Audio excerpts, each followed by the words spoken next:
Good morning, everybody. What's up? The Iceman here on the V2013 YouTube channel on this Sunday, the day before Memorial Day. Talk a little bit about Impact Wrestling from this past Thursday. We finally saw the return of Rosemary, and still as crazy and whatever you want to call it as she looks, she came out and she sort of like let them know that she's not taking any more crap. Scared the hell out of Sienna. They were doing a beatdown on Allie when Rosemary came in and cleared the ring, taking out the heels, Sienna, um, Laurel Van Ness, and left Allie laying there in the ring, scared to death, wondering what Rosemary was going to do to her. And Rosemary ended up leaving the ring. Now, did Rosemary come back as a face? I think there's a face turn in the works. Now that Decay has decayed, so to speak. No more Abyss, no more Crazy Steve. Um, so that was a really good segment there. Bobby Lashley coming out, opening up basically the show, wanting to know who his opponent was going to be at Slammiversary. And of course, we saw Ethan Carter III come out. We saw James Storm. We saw Magnus come out. And later on that night, they were to have a triple threat match to decide um, who was going to be Lashley's opponent at Slammiversary. And we did have that main event. And we did see Ethan Carter III come out on top. Now, whether he remains the opponent against Lashley at Slammiversary, we'll wait and see because there's more to come. We also saw Eddie Edwards and his wife Alicia go up against Davey Richards and Angelina Love. I love this feud. I really do. It's starting to go on a little bit too long. I think it will finally dissolve at Slammiversary. But this was a pretty good match as well, and we saw Angelina Love throw Alicia through a table. So it just gets better and better.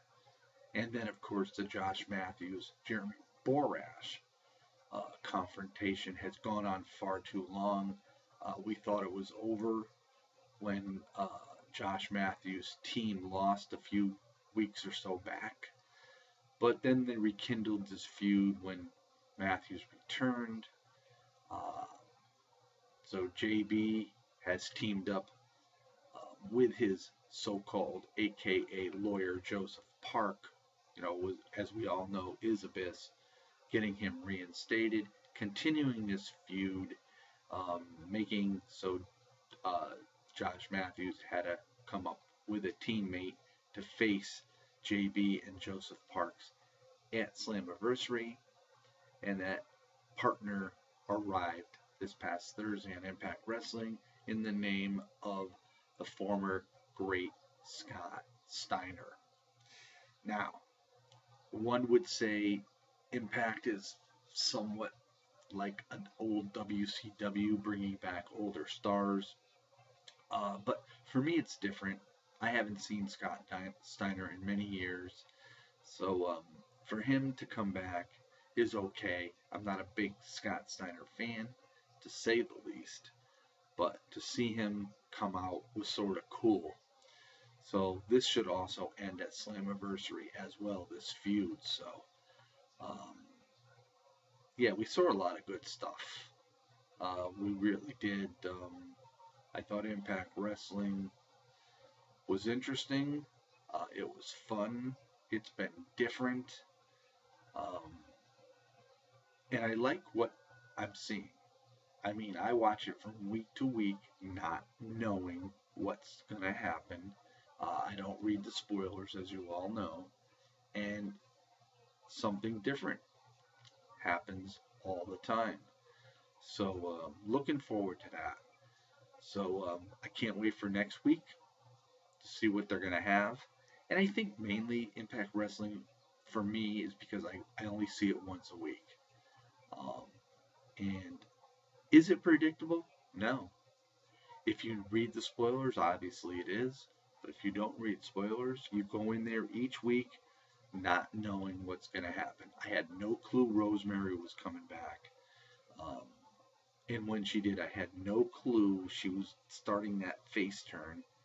I mean, these are the things I like about professional wrestling. Whereas sometimes in other promotions, it's so predictable and you can miss it for a month and come back and the same people are still feuding. So we'll see what happens. I'm a big Bobby Lashley fan. I know his reign as Impact Wrestling World Champion is going to come to an end sooner or later. Uh, I don't think it will be uh, by EC3 defeating him.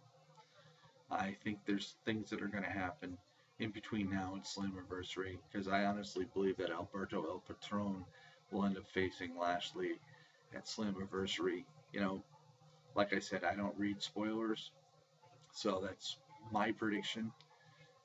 And if you do read spoilers, please do not, I repeat, say anything that hasn't happened yet because I look forward to watching the show. So, if you're still not an Impact Wrestling fan, or maybe you're just getting tired of the repetitious WWE, check out Impact Wrestling. You may be surprised that you might like it. So, I in turn do, and a lot of people ask me, well, why is Impact still mentioning names like AJ Styles, Samoa Joe, all these other superstars that came through TNA or originated through TNA? Why not? Really, why not? If they've moved on to another promotion, but they were in TNA, I see no problem mentioning that. Um,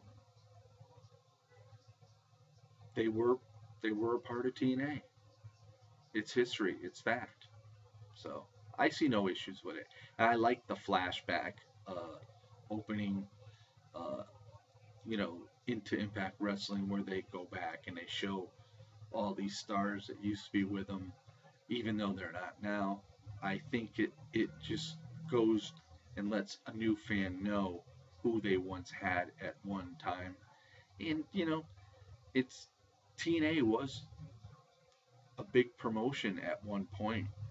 Now it's no longer TNA, it's Impact Wrestling. We've moved on.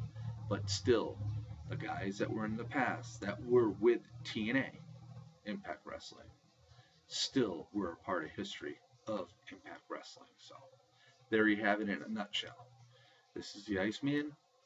Again, a pretty good Impact Wrestling. Give it a shot. You might like it. We'll see you next time, everybody. Peace out.